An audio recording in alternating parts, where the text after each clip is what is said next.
Barika de Sala en confirma ya hwefo nyina rabi mamu nyina chi ema makwa aba ediba XTV anopa no ansia kase so ene eye dwada ene yakita wosabosom ni deto so edu baakon afempimie ni adunumienu no emo Barika de Sala edition of X kase ena mede ebro ene anope nsam ne die edoso pa ne di makoti bia wobeti ene se Ghana mampeni Ghana pesie na adodan kwa akufo ado de atodwa ese wono akasa wohwe sene sikasem ayedin ewo man mu a wono akasa na ketu a wogye no wate so oham chichemu eduasa ni nyina ewo kaseboi mu a yede ebro na edanu memeda ye nuanum kremofo womo edi womo sala kase pa na mokọ bompaye ewo Independence Square na numu omampeni abedi ekyire ni nebusua eni chief imam ekoka bomu ebompaye ni nyina ewo kaseboi mu a yede ebro sanso IMF nsem yi a kwaku ba ku junior dia baba tudwa se wodi abane hu ya papa se wodi oman no eko IMF ni ti a wo ka ne sa ni nyina ewo kaseboi mu a mede ebro nsem ni die edoso yi ankasa kakra bi ena mapo ne ho ede ama wo no kame ho fiti nsem ya kwapem seminity aduonu no bebo apa no nsia ho dia wo petie dia wo pa hwe no eno ena mede ebro oba pa mevisa kosi ate eni mede me na mede kaseboi ebro afegibre ni afa kaseboi di woman kasa emfamon Ghana mampeni na adodan kwa kufu ado wakasa na nensem a woke nyina ene se wono akasa wohwe sena sikasem ayedin ewo manmo ayedin dipa obia ekasa obia echemu se sika eni ho wono akasa wogitumpa se sika eni oman nemo na nyene mu no se wakwakoyo mampeni no pese Ghana ye wo hiha ye ne sika etimidi ye mpuntunyuma hodo enti no na ketu a wogye no wateso ohom chichemu eduasa enye ono nkwa na soafo ahodo a wone omu eye adwuma no wate obia ketua so eye ohom chichemu eduasa weida no dipefe ese wawia taso awobo no mesu eguso se wobehwe se Ghana ye ho betimi ahiha ye na sikasam so etimi ejina brane wadansansem nyina edi abra ye nuanum kremofo edo mo pai bokase pa hyehyɛ so ewo Independence Square da no memeda omutun safro Ghana mampeni na adodan kwa kufado ena wogina CPA so a wodi nsemi etudwa. Another lesson we ought to draw from Hajj is the near sacrifice of Prophet Ibrahim of his son Ishmael. My fellow Ghanaians, we are all going to have to make some sacrifices to afford us the space to navigate the troubled waters of the current economic difficulties. In the place of government, discretionary expenditures of ministries, departments, and agencies have been cut by 30%. The salaries of all political appointees, including myself, have been reduced by 30%. Fuel coupon allocations have been slashed by 50%, and other expenditures suspended. Entino omampeni na adodan kwa ekufuado adoshoboy ena wakasa ewo dwumedie no ase na bra yekopie mo ewo dwumedie na ase a womode mpaibo kase no ehhehye so no chief imam wono ene leading mpaibo na omampeni abediechi Haji Dr. Mahmudu Bawumia ne busua ne kremofo akodo no wom nyina ekopie mo ase ena mpaibo no ekoye.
Entino dia koso edanu memeda ewo Independence Square no ene yetimi abomo ede amawo no enti chief imam wono ene gina mpaibo nenimo ho a ese de bema wayemre waye pani papa se ya se enye asem kuma Dr. Osman Nuhu Shaributu wono eni chief imam edima eye krimofuo wo mangane mo na abro mampeni na nadedan kwa akufado efri hono pepepe no kopie mu ewo Jubilee House na Jubilee House awo kopie mu na tese amansoafo bia womo efri amaya hodoso bepie mu ewo mangane mo ba bedi djuma ewo mangane mo omampeni na adedan kwa ekufu ado wogina Ghana mraso edwo mu esi ade so se womo emba beye womo aman no anamusinfo ewo omangane mo na numu na woni womo ekasa na wode ensem bi atodwa esem Ghana yeko IMF no eye ni papemu a iti na yeko IMF ba beboa me yesi kasema enyen ebesan so ejina ni nan so biom eba be Kenya yesi kasema bibia etimi edimo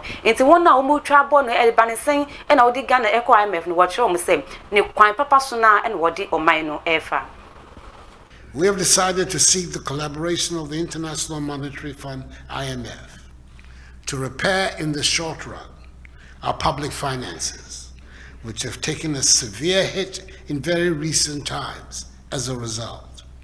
Whilst we continue to work on the medium to long-term structural changes that are at the heart of our goal of creating a Ghana beyond aid, that is building a resilient, robust Ghanaian economy. I'm confident that with determination, hard work, unity, and the proverbial Ghanaian sense of enterprise, we will succeed, we will make it, and indeed, this too shall pass. What these twin events have taught all of us is that we also have to strengthen and deepen our ties of cooperation and bonds of friendship with each other. No country can afford to go it alone. We either succeed together or we perish. So Ghana mampeni nana adodan kwa ekufuwa do Jubilee House na wode sansem nyina wode etu dwana IMF nsem yam mahyibe dwane a wogiremo dima adihia omo Pro East abato mpeswa so ewe wo bono East mantemo wono anso emre bi etwemu no yoswafo wono ena hwe enyima wode ho nsem so eye Dr. Kobna donko wode nsembia babatu dwa wo chemu sem kenoforiata wono ene ye Ghana ye futu semfo swafo no yenhwe ne yengi ni dibre no mfemfina na mpo se wono ankasa emfa ne dibre mfanto esa ne se nsem keke bi okan ye imre bi etwemu Ghana yenko IMF Ghana yenko IMF no Andrew Nansa ena Ghana yetimi akwa ye ho ewo IMF ntine wo chemu se adwuma no waye bia wabre dia ekoso ne dia nya dia sikasem ho tutuye wo betimi aye dia ma o my Ghana na sika semo so Honorable Ken Ofori-Atta emfa na djuma entofem onfa na djuma no entofem onfa akonya no nto woni emfa ma obi foforo owura yi wabɔ ne ho modin yie waye di obetimi nso entimi emfa ye nko ba bi a ye kɔ no eni na wotwe enani ena owura yi ka se Ghana ye ne IMF yen negotiate da yen koshia da enka isika asem na na de ba ne sen se be man so de wo ka asem a ese ugina de waka so Ken Ofori-Atta wabɔ mmɔde wabɔ man yi pi emra na oyo no anu ho adwuma no ɛwɔ private se wabɔ mmɔde na mmom ba amanyonsemu a park no eso nonko ente se de wa wo adwuma no waye mfie enume ko mfie nsia ye hu se enko yie enti won fa adwuma no nto wo wamfa nto ho a parliament GDA nipa wo parliament no GDA nti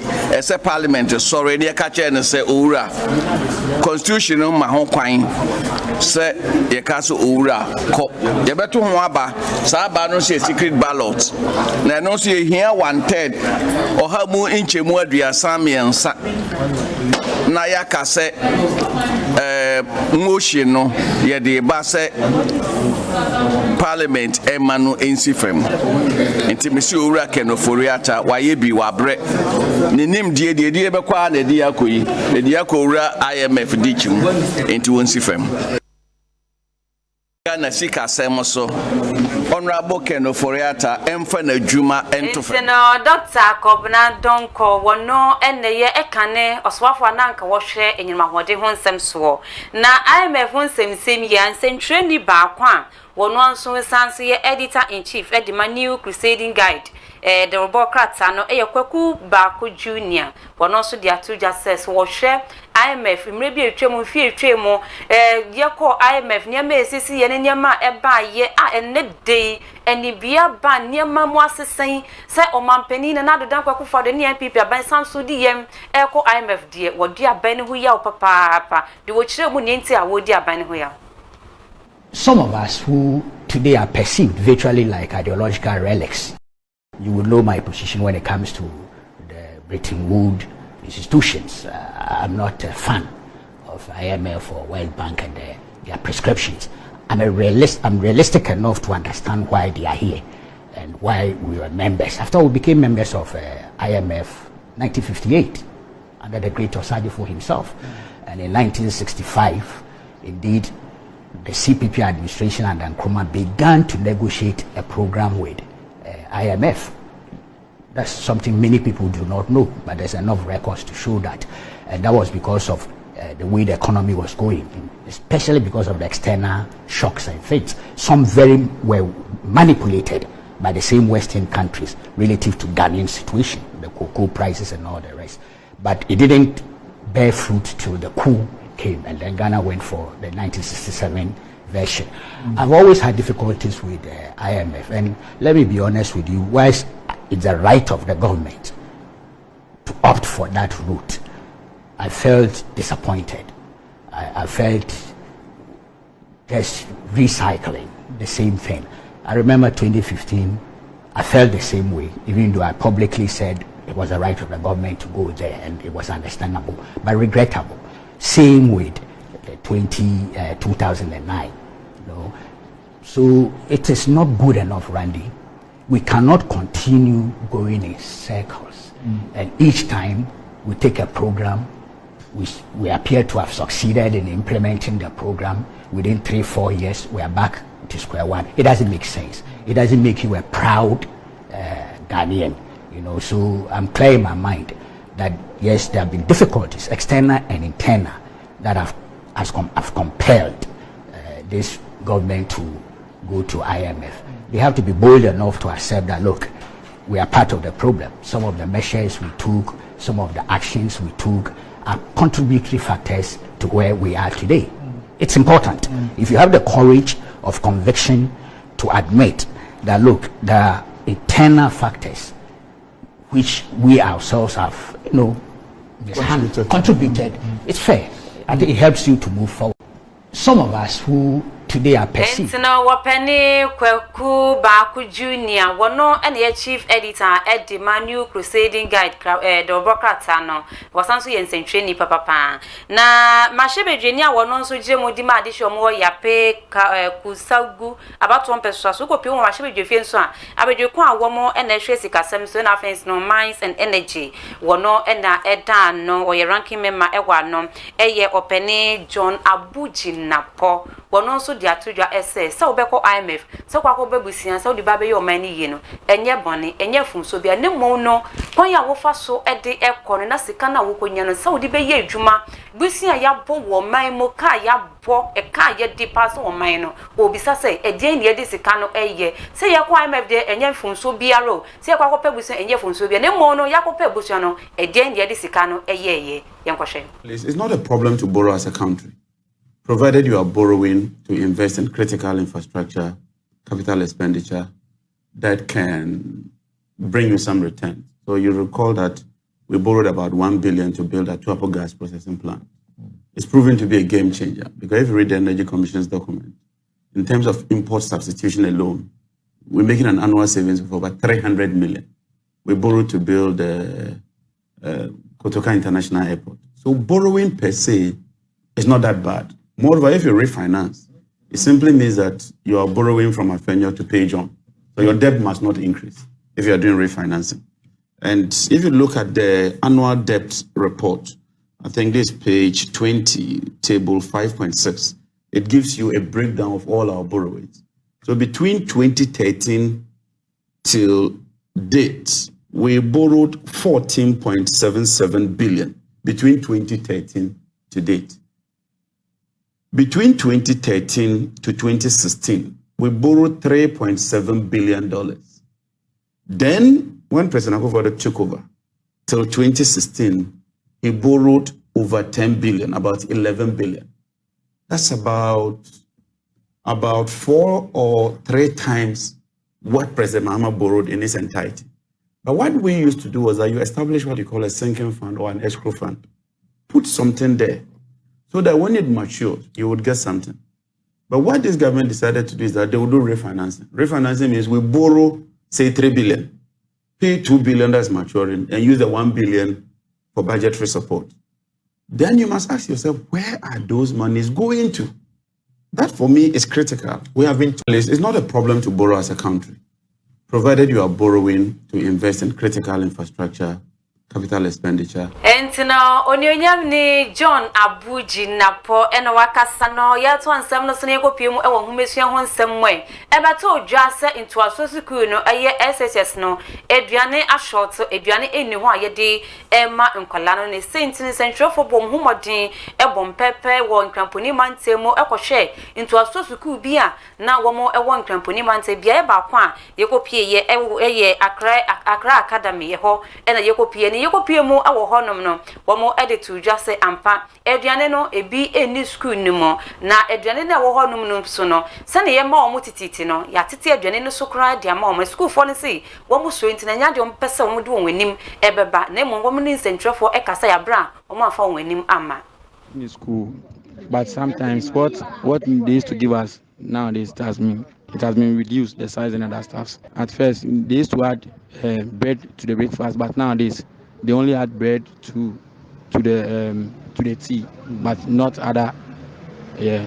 And then lunch too, at first they used to add eggs and chicken to some of the meals, but nowadays no, not at all. They said there's not much eggs or not much meat and other stuff, so they don't add it, and they only add mackerel to the food they cooked.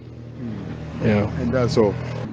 It's really bad, and we have nothing to do, so we just a hungry man cannot learn. So some of us, since we are hungry, we decide not to learn. People sleep in class because of hunger, because food gives energy, and we don't have the energy in us. So in school.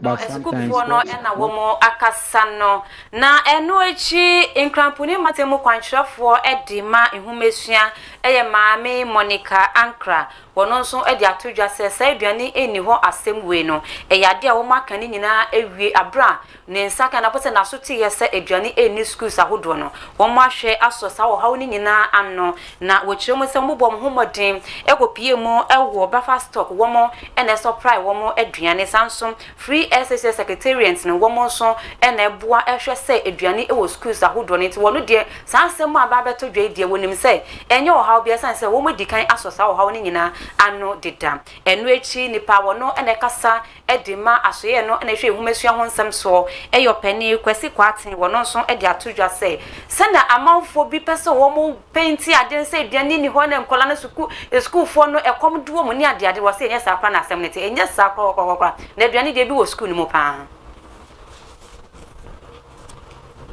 Admit that with regards to the suppliers and their payment, there has to be sustainable regime that surrounds it. But in terms of shortage aspects, as I speak with you, there has not been any official complaint as such. But we are there as a ministry, the Minister for Education, Dr. Elfed, is there to solve problems, as I've always indicated. And we will be so glad to have the list of the schools quickly intervene and make sure that supplies have been made there.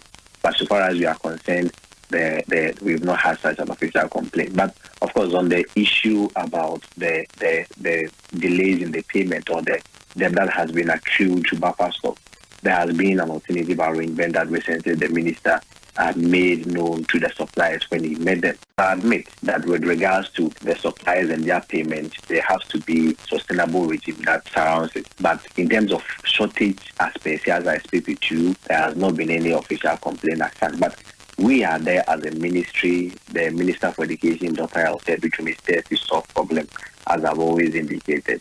And we will be so glad to have the list of the schools quickly intervene and make sure that supplies have been made there. But so far as we are concerned, we've not had such an official complaint. But of course, on the issue about the delays in the payment or the debt that has been accrued to buffer stock. There has been an alternative arrangement that recently the minister made known to the suppliers. Now, ni power no, and I can study mass here, no, and I show whom Monsieur Honsam for a penny, quasi quartin, and a home was screen is so waiting me a casadia far, and send some and a mother for tins and cassens of Pimo. I want to school that would draw a journey anyone, one or so, in Chechima what they buy it, and no major and system soon and pay, Cassia made the bread or no me feeling in fair in see as that I same confirm or so in your brain and daje, now share XTV, Yanopanon, Sia Cassie. Now, me for happy birthday, belated one palm, and confirm Bianca Michael Ofori Atta, sports guy back who pay, or the Mustron con, happy birthday, Cassipa, and call and famo, young couple win shrow, or more quantity, apomodine, one more would do one may a was so, young couple won't bow, who now would do feel so now, and my young couple and jow, so we am rewa, mani jow move be a rather, uncle so more, now one foul in could do, in repamo, never be a washamo in nano, one mat one sign into me and canina, yenya so, yenya jo, papa XTV, yes, yenya so, papa, what boy be brave, one must station, offense, ya chef for you now, yes, yet do one cassa, happy birthday, Cassipa, and call and family, and any birthday, you know, who now, or bass screen is what, no about whom what day, no was what one pie at the amount, if I want any here, or I one pie so at the amount your coupon wish round. Afe, and a dear, a year happy birthday, Cassipa, and come from a boss lady Bacope, Fufrobia, a fake, boss lady no air Bacope, Fufrobia, a fake, dear can I say, yet I was say, yet tall, send I would you adore new boo.